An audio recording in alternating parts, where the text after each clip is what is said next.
Welcome to the Financial Coaches Podcast, where we talk about how to build your practice from startup to scale up while being the kind of coach your clients crave. Finally, a podcast for financial coaches.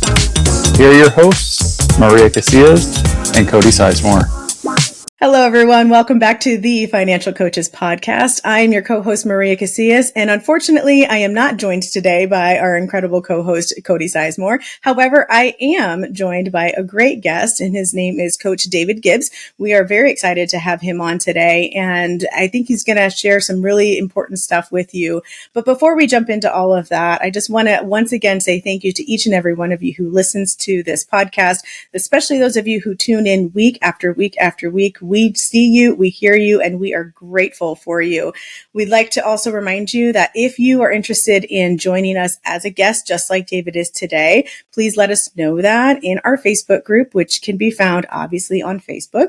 It is called the Financial Coaches Community. I always want to say podcast after that. The Financial Coaches Community by New Money Habits, and we will likely love to have you just join in there, and we can discuss your ability to come on here. Without further ado, David, welcome to the show today.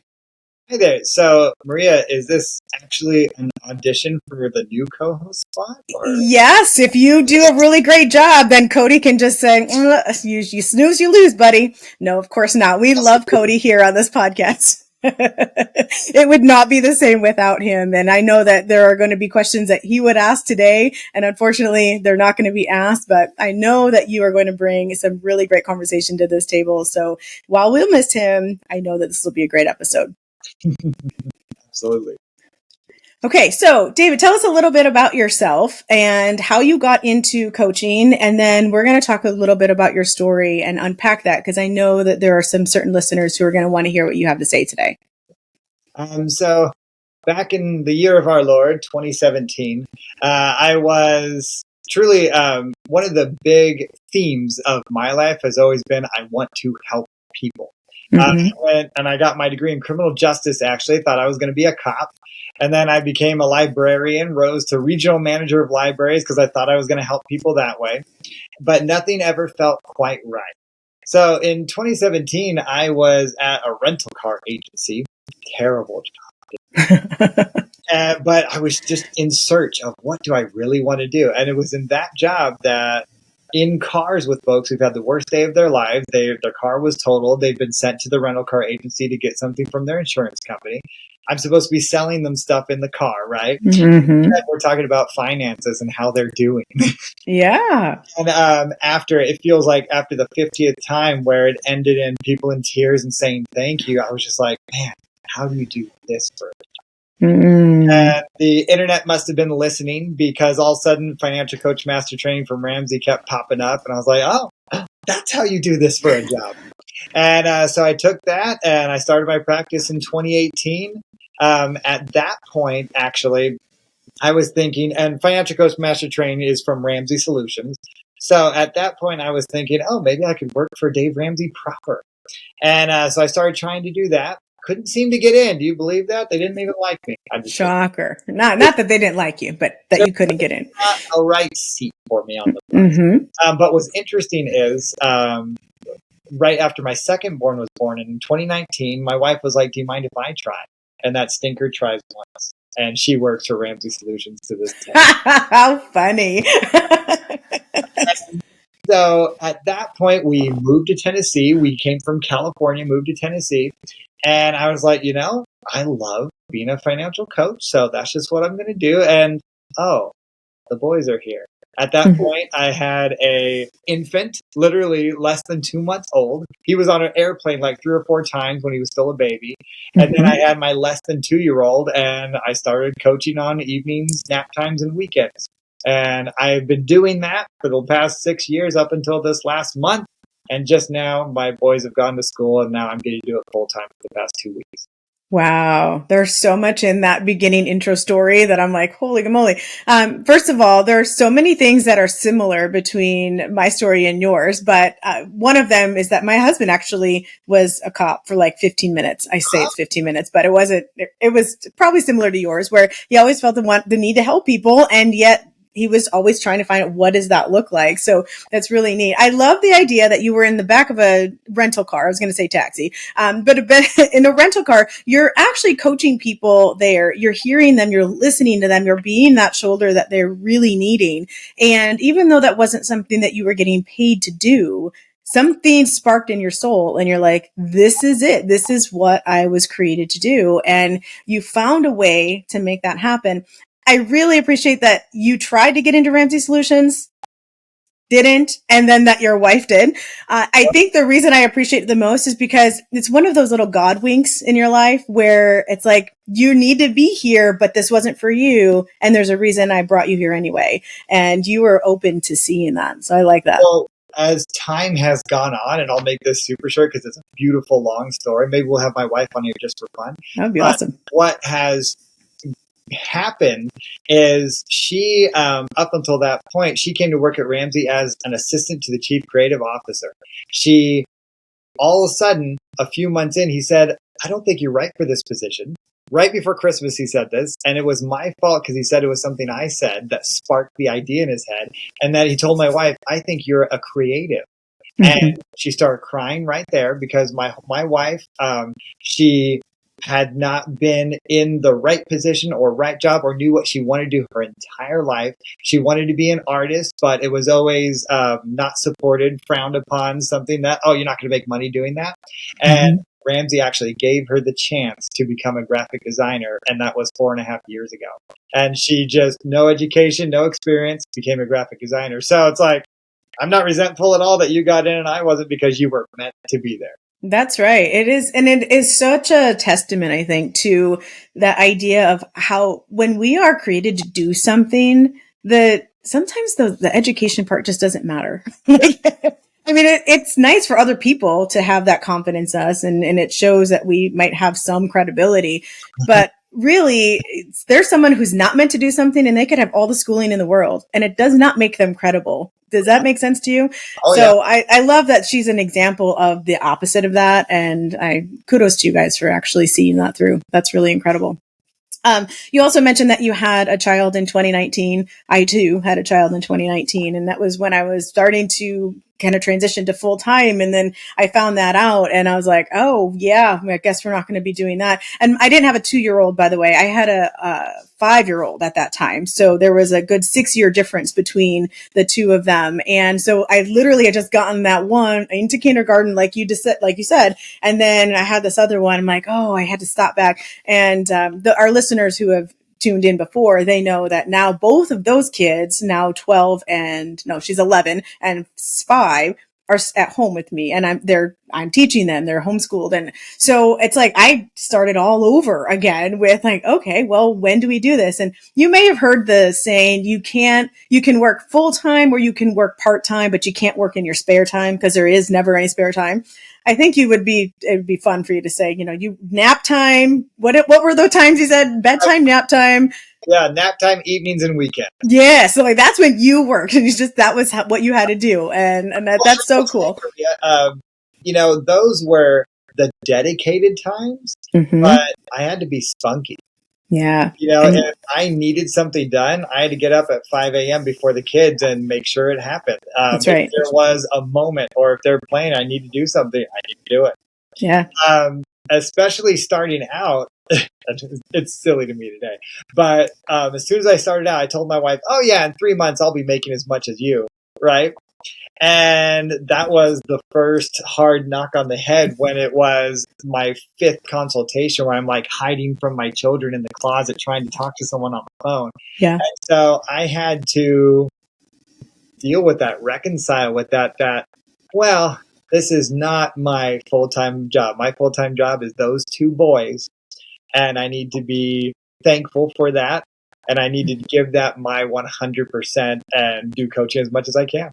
Yeah. If you're okay with it, David, I'd like to actually kind of focus in on that aspect a little bit for our audience. And maybe I'm being selfish in that, but I think that whole idea of reconciling really resonates with me. And so I'm sure that there are some other listeners out there with whom it also resonates, because there is this idea of what a financial coach looks like and what we're supposed to do and what a typical day is supposed to be. And yet, if we are in an area of our lives or in a time in our lives where that's just not doable, there's a lot of, I don't know if guilt is the right word around it, but just maybe lack of grace, at least for myself, where it's like, okay, you use the word reconcile. So there's a reason you use that word. It's like, we shouldn't have to reconcile with that. We should just be able to accept it. And yet here we are. So can you talk a little bit more about that reconciliation? Yeah. Well, there's a lot in there.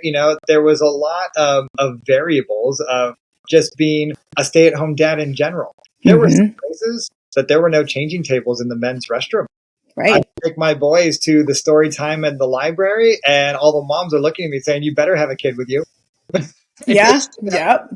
And so there, and then up until that point, I had been the main breadwinner, and then all of a sudden I'm not. So there was a lot of male things going on there as well for me. That's sure. Like, I was definitely looking to be worthy. And still be worthy. So I had to do a lot of work on myself, and I would use that and I would speak that into myself. What you're doing today, getting that snack at 9:30, making sure they have their nap. And I did preschool myself. I went through a preschool curriculum. It's called The Busy Toddler. Fantastic for all those guys or dolls who need to check that out. But it was a daily thing, and I would be teaching them and walking with them, as well as, all right, I got to make a call. Come over here, go do this. Sometimes they would come and show up at the call. Luckily, kids are cute and people are okay with that. Yeah. And then, I would try and set up my nap times for my calls were on the nap times, things like that. As I learned, fight against stuff. Well, God bless your kids for keeping solid nap times, because, if you're trying to work around that and they decide that that's not when they're going to nap, that makes it a little bit more difficult too. So it was years of training, and I got them both to nap between 1 and 4 every day. No matter. Wow, that's impressive. But it took years of training and love, and let's go back. A lot of people have a hard time with that, but for me, it was going to be hard to survive the business and do anything else if I can't get them on the same schedule. Yeah, absolutely. Well, so it sounds like you needed to do that. Like, that was one of the things that you were committed to do, get that business up and running. And so having that motivator, the internal motivator, was something that was super important for you. When you decided that you were going to transition to full-time, how did that motivation help you and or hinder you, if at all? Yeah, it hindered me. And actually, this last May, I had to go to counseling about it. Okay. I got, it was interesting. It was very much a change of, for years, I thought I was content and perfectly happy, right? And I was like, but I'm doing my job. I'm feeling worthy. And then as I kind of saw the light at the end of the tunnel, so to speak, it was very much, all right. All these jealousy feelings that I didn't realize that I had of seeing my coach friends who can work more than me doing things, trying things. And I was just like, oh, I want to do what they're doing. And so I found myself having to really look in the mirror and say, what are you doing? Because you have done a great job. What you've done is worthy. What you've done. I had to change it, and my counselor helped me with it, where I had to change from feeling like, oh, I'm going to get my life back and I'm going to be a man again and work hard. I had like, no. You've been doing a great job this entire time. You've been doing a fantastic job.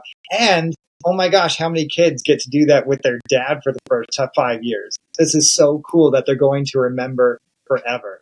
So I had ups and downs. I had feelings I didn't even know I had until I was getting towards the end. And I was very much like, no, I have a couple more months of this and I need to talk to someone about it, because I'm not going to end feeling this way or regretting anything, because I loved this. And my kids are going to love it and remember it. And it was good. That's great. It's funny because we didn't talk ahead of this recording about any of this stuff. And what person would ask how your motivation hindered you? And yet I felt the need to ask that question. And then that happens to be your response, is that actually, yes, it did hinder me. So obviously the Spirit's working, and it's like, okay, asking the right questions to find out the true answers that we need from you. The whole worthiness thing, I think, is really interesting. And I also think that the idea of scripts going through our minds is very interesting. So, a lot of times when I work with my individuals, we're talking about things that, like, money scripts was coined by Brad Klontz, I believe, Dr. Brad Klontz. And he talks a lot about how things that happen to us when we're growing up create these scripts for us, and they run through our minds. And what you described was non-money scripts, but the whole idea of, this is what a man looks like, this is what I'm supposed to be doing, this is what is worthy. And oftentimes our clients are comparing themselves and their financial situation to the other people around them. We say it's, trying to keep up with the Joneses and all that. But I always talk about, comparing in order to keep up. And that whole idea is, like, you were doing that in your coaching practice very similarly the way our clients do that in their financial world. And it just goes to show that the way we think, the way we feel, the way we act, there are so many crossovers between all of these different behaviors. Money touches everything, but it's not the only way that we see all of this stuff taking place. And so the very fact that you were able to go through that process, David, with the scripts that you had in your mind about all the other things, is just going to make you an even better coach when it comes to the scripts that your clients are running through their minds, whether you've even talked about money scripts or not, right? I don't even know if you're familiar with that concept. But if not, are you familiar with that concept?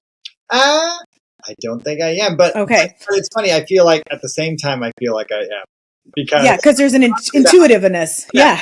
Talked about that without naming it like that.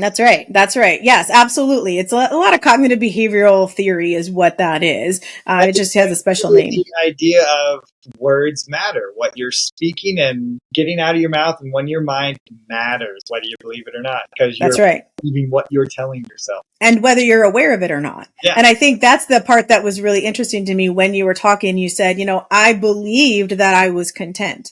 I had convinced myself that I was okay until I saw the light at the end of the tunnel. I didn't ask you to define that light at the end of the tunnel, but I'm guessing you meant the light, meaning that your kids were going to start school and you'd have all this time open up to you. And yet there was something about that gave you that more accurate reflection of what was really going on, more like at the subconscious level, probably. And so oftentimes we have these thoughts, we have these beliefs, and we're just not even aware that they're even there. So yeah, I as far as I know, I was perfectly fine until a couple months before. And then it was like, I'm counting down how many days, and my wife would get annoyed. Like, stuff. Well, to that end, I know we talked earlier, we did say this before we hopped on today, and that's the idea of sometimes it's easy to start something, but it's really hard to actually follow through. And you mentioned that it wasn't difficult for you to set a date and then follow through with that date. Hearing this, though, it actually, I think, validates a little bit about what I was talking about, is that there was some fear. It wasn't around how to coach. It maybe wasn't even around being a full-time coach, but there was something that was underlying there for you. And I want to open it up to a discussion about, for other people who maybe set a date because they are excited about something and then they don't follow through with it. And then maybe it's because of a different kind of fear that you did not experience. But what do you have to say to the individuals who are really looking forward to, when this happens? Here at New Money Habits, we joke about we're fixing to get started to get ready to go and get going. It's like that whole idea of, okay, we're going to do it when things are ready and when this is done. What do you have to say to people who are kind of stuck in that cycle? Well, I'll tell you, I can speak a little bit of experience on that point because I shifted my practice from one coast almost to the other coast and basically started it over again in a much more difficult setting. Because previously it was just, I have a full-time job and I coach here. Now I've got 2 little boys and this is an infant. I have breast milk in the fridge. Yeah. Guy. So it was a completely new experience. And what I was actually just talking to a client about today is information helps get rid of fear. And so having set goals and having specifics on what you want to do this week and the next week really helps, doing your research and figuring out, in your practice, there are things to set up. Like, for example, in in that version of my practice, I had to figure out what exactly are my boundaries for. Have those communication with my wife. What is she okay? How many times can I do a session at all at 7:00 at night when I'm supposed to bring down the boys? Is that okay? Mm-hmm. So I had to figure those things out. So having a list and putting things together and having that really helps me in anything I'm trying to do to plan well. But then once everything is checked off on the list, it's over. It's time. Mm-hmm. And it's behavior. One thing that helped me through the hard days is making sure that there was a list of, I have to do these items. So no matter what, even on the worst day, I call them those blue collar chores, that no matter what, this is going on. If the rest of my day doesn't go well, if the boys are sick or whatever, I know that I have enough time to do this. I was very aware of how much time I had. So there would be times I'd bump my head trying to do something, trying to do social media and all that stuff. But it has to be something you're good at. You don't have to do what every other coach is doing. Your practice doesn't have to look like anybody else. Mm-hmm. So I had to do what I'm talented at, what I'm good at, and what I have time for. And so setting those things up and not going beyond my abilities, especially when I don't have the time to go beyond my abilities, really helped me get going. I think what messes folks up and scares them is the comparison game where I'm supposed to do this, this, and this, and I don't have time to do that, so then I just do nothing. No. Yeah. Figure out what you can do and then being content with that. That's the trick. Yeah, absolutely. So can you repeat those three things, Dan? You said what I'm talented at, what I'm good at, and what I have time for. I feel like I messed one of those up. That sounds good. Okay. Well, we're going to go with it for now then. I don't remember all that happens to me way more than I'd like to admit. So I totally get that. I was just figuring I could let our people write it down if they wanted to write that down. Hey, if you guys really liked it, go back a few seconds and figure out what he said then. But yeah, no, I think that's actually very true. And I think that's one of the things that people struggle with a lot is just being able to understand who they are and what they're good at. Having said that, I am curious to know, what are a couple of those, no matter what, or I've never heard it called that, but the blue collar items, is that what you call it? Yeah. Okay. Yeah. Yeah. What are a few of those for you in any given day? And I'm mostly so that our listeners can either say, oh, actually, I do want to try that. That fits really well with me. Or to give them just an example so they can make their own. Yeah, absolutely. One of those is I always make sure to do all of my calls. I have a running list of all of my leads. And I apologize. I mean, the timing of that was incredible. But that was one of his calls, you guys. What? Pardon me, I'm so popular. One of the things is I have a running list of folks that I keep forever. Always remember, everybody, do not give up on your leads. I've had folks that I've been reaching out to for 3 or 4 years and who've become a client, and they say, thank you so much for not giving up. So that's remember that if you take nothing else from this call, never give up. So I always am working that list at the beginning of the month, every single month, calling, texting, emailing, working that list. That's one thing. And then another thing is always trying to stay in touch with my legacy clients, folks who have already worked with me. The way I see it as a coach, I want to be part of your life forever, and then hopefully your kid's life, and then hopefully your grandkid's life, and maybe a great grandkid, hopefully with water behind me. But continuing to build those relationships. And then the third one that, to this day is one of the, I would say, bedrocks of my business is continuing to build the relationships with referral partners. With having literally, I would say 5 to 10 hours a week when I was in that part-time status, 5 to 10 hours. 10 hours is an amazing week to be able to put into it. having a referral partnership was one of the number one ways to grow my business that I would have time for. Nothing else really worked for me. But yeah, those three things were what I could do, what I was good at, and actually help the business to grow.